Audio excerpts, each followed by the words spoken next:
machine is our newest model slider monkey machine. This construction is different with the old model.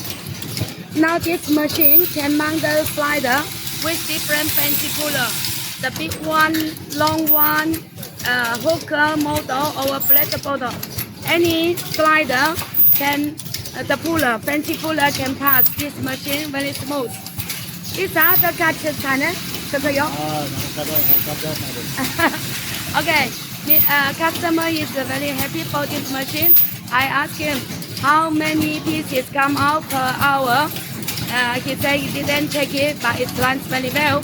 And in fact, this machine is about 2,200 pieces per hour.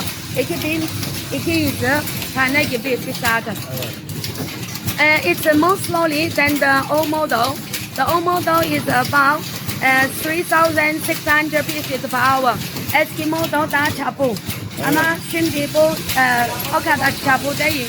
Ama rahat. Daha iyi.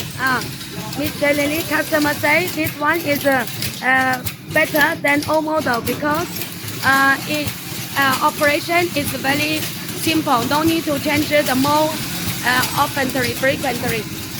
If you are interested for this machine, you are welcome to contact us. We are QLQ company in Guangzhou City. Thank you.